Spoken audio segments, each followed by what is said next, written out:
नमस्कार, capital TV देख रहे हैं आप। मैं हूं आपके साथ पूजा। ब्रेकिंग नाउ में बड़ी खबर आपको बता रहे हैं। भारत पाकिस्तान के बीच सीज फायर पर बनी सहमति के बाद दिल्ली में हाई लेवल्स मीटिंग का दौर जारी है। लगातार बैक टू बैक मीटिंग्स हो रही है। तीनों सेना अध्यक्षों के साथ पीएम मोदी बड़ी और महत्वपूर्ण मीटिंग कर रहे हैं।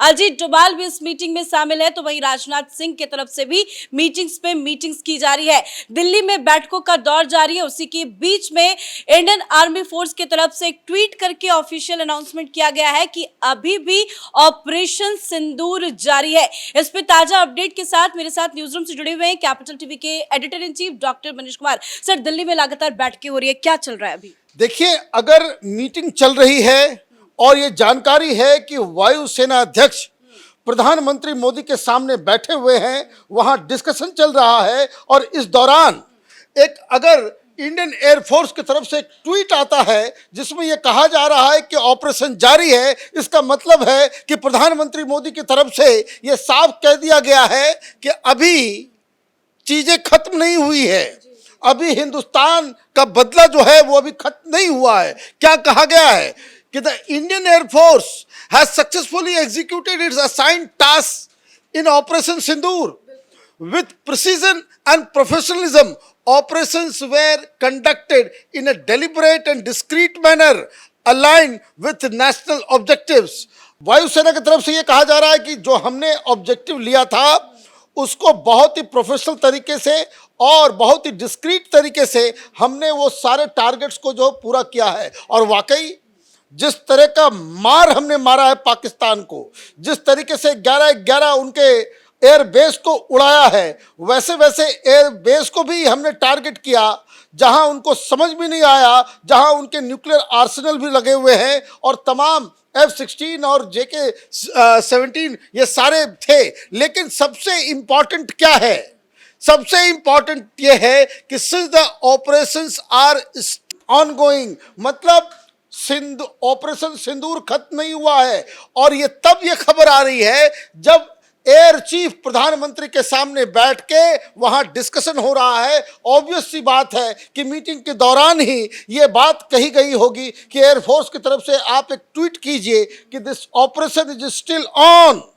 अदरवाइज एयरफोर्स की तरफ से इतनी बड़ी बात कोई आम अधिकारी, कोई ट्वीट लिखने वाला व्यक्ति नहीं कर सकता।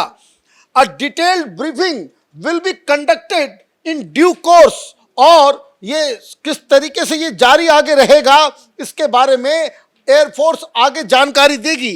The IAF urges all to refrain from speculation and dissemination of unverified information. और ये कहा गया है कि ये जो पाकिस्तान की तरफ से जो प्रोपेगेंडा चल रहा है, जो उल्टी सीधी बातें बताई जा रही है, उस पर यकीन मत कीजिए।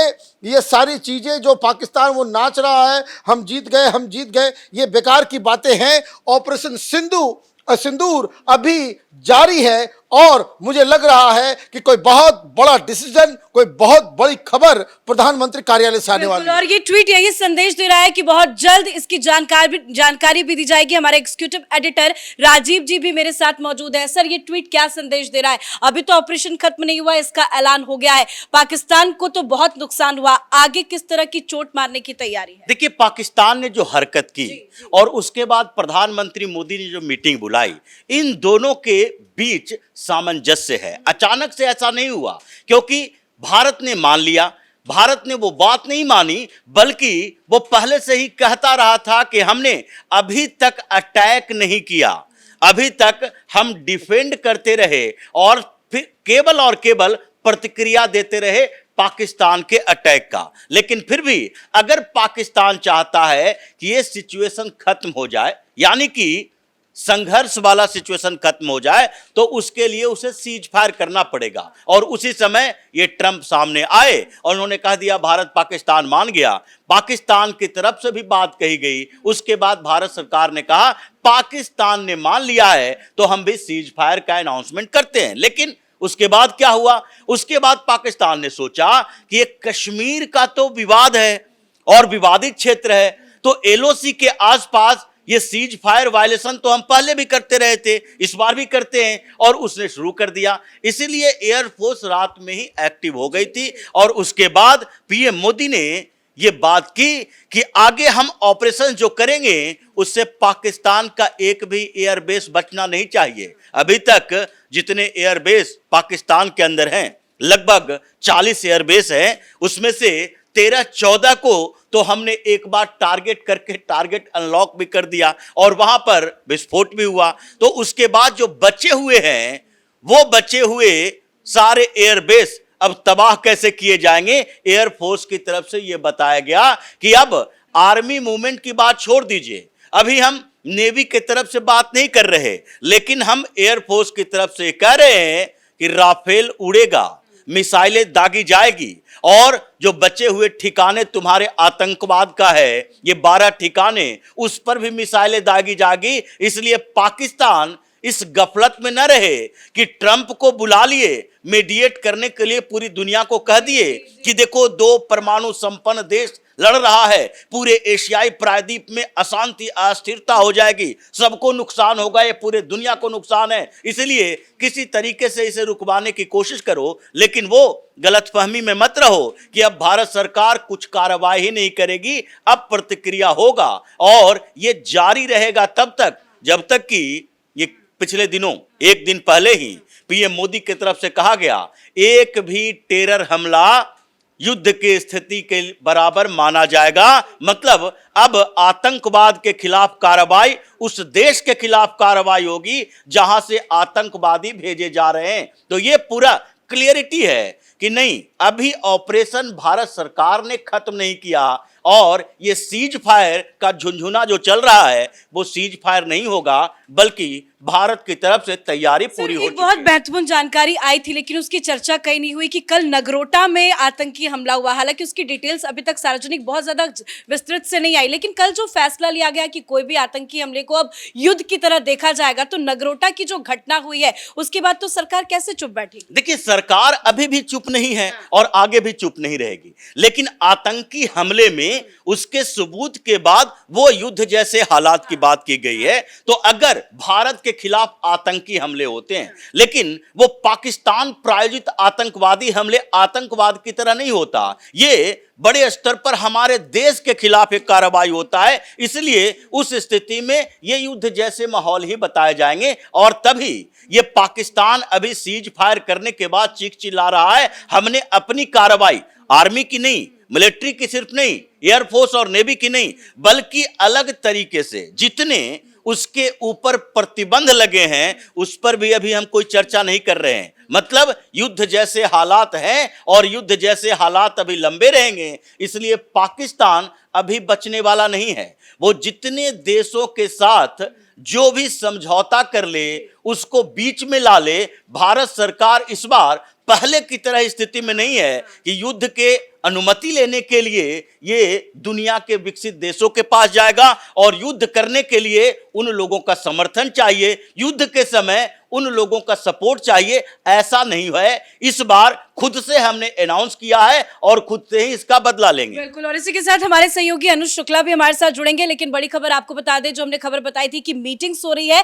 फिलहाल ये खबर सामने आ रही है कि मीटिंग खत्म हो गई है, लेकिन बार बार मीटिंग्स करना, रणनीति बनाना, ये छोटी मोटी मीटिंग्स नहीं है। सेना अध्यक्षों के साथ मुलाकात, अजीत डोभाल भी मीटिंग्स में होते हैं, इस तरह की स्थिति में राजनाथ सिंह में शामिल होते हैं, जरूर कुछ खास रणनीति बन रही है और उस रणनीति के बीच में ऐलान कि अभी भी ऑपरेशन जारी है। ऑपरेशन जारी है, ऑपरेशन कभी बंद नहीं हुआ था, लेकिन 2-3-4 चीजें हैं जो लोगों को समझना चाहिए।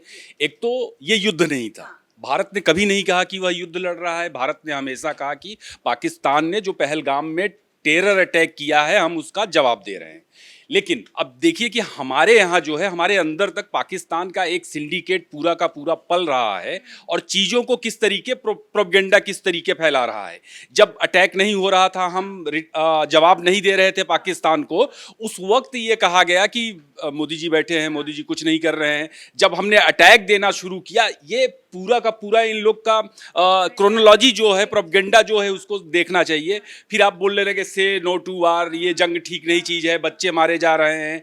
जब युद्ध विराम और सीज फायर जैसी चीज़ें आ गई तो आप कह रहे हैं नहीं, झुक गए। लोगों को चाहिए कि वे वॉशिंगटन पोस्ट जाकर के देखें, न्यूयॉर्क टाइम्स जाकर के देखें, द गार्डियन जाकर के देखें। वहाँ रिपोर्ट्स हैं और उन रिपोर्ट्स में पाकिस्तान की जो छींछा लेदर हुई है, बताया है कि भारत ने कैसे पाकिस्तान को, चीन को, तुर्की को, सबको बेनकाब कर दिया है। उसको देखना चाहिए, मुझे लगता है। बिल्कुल बिल्कुल। और इसी के साथ आपने जो खबर बताई कि विपक्ष एक प्रोपेगेंडा कर रहा है, ओवैसी भी ये कह रहे हैं, चाहे कांग्रेस पार्टी के भी कई नेताओं की तरफ से ये बयान आया कि युद्ध विराम का ऐलान ट्रंप को नहीं, पीएम मोदी को करना चाहिए। देखिए, ऑपरेशन जारी है, वायुसेना ने कहा, प्रधानमंत्री मोदी ने भी जो सारी चीजें कह दी हैं। होता क्या है कि हम लोग बहुत जल्दबाजी में ओपिनियन बना लेते हैं।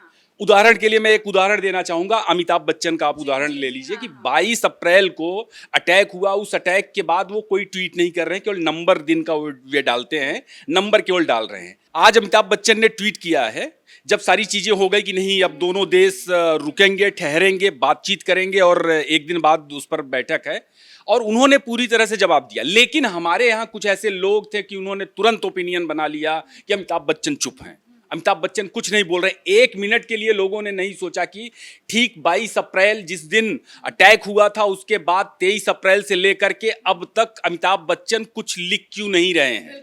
तो कहने का मतलब यह है कि पूरा देश चाहता था कि पहलगाम पर सरकार की तरफ से जवाब दिया जाए, और सरकार ने जवाब दिया। IMF का उन्हें जो $1 बिलियन का लोन मिला है, इस तरह से जवाब दिया है कि उसकी भरपाई भी पाकिस्तान के लिए कम मैसेज जा रहा है कि नहीं, पूरी जो रणनीति रही उसको तो चलो भारत ने अच्छे से सक्सेसफुली अचीव किया, लेकिन ट्रंप की भूमिका की बात हो रही है कि ट्रंप ने एक बहुत महत्वपूर्ण भूमिका निभाई। लेकिन अगर एक चीज गौर करें, बार बार जो भारत की तरफ से प्रेस कॉन्फ्रेंस किया जा रहा है या विदेश सचिव जो प्रेस कॉन्फ्रेंस करके प्रेस ब्रीफिंग में जो भी जानकारी दे रहे हैं, या कल जो सीज फायर को लेकर सहमति हुई उसकी जानकारी उन्होंने दी, कहीं तो ट्रंप का नाम नहीं लिया गया। भारत के किसी नेताओं ने नाम नहीं लिया, नहीं किसी मुख्य अधिकारी ने। इस ट्रंप क्यों क्रेडिट ले रहे हैं? ट्रंप हैं कौन हम जानते नहीं। वो अब्दुल्ला की शादी में मियां दीवाना वाली स्थिति है, और उन्होंने तो उसको $1 बिलियन का दिया था, और हमने कम से कम $2-3 बिलियन पाकिस्तान पूरी दुनिया में घूम घूम करके भीख मांगेगा, तब हमने जो चोट पहुंचाई है उसका कवर अप कर पाएगा।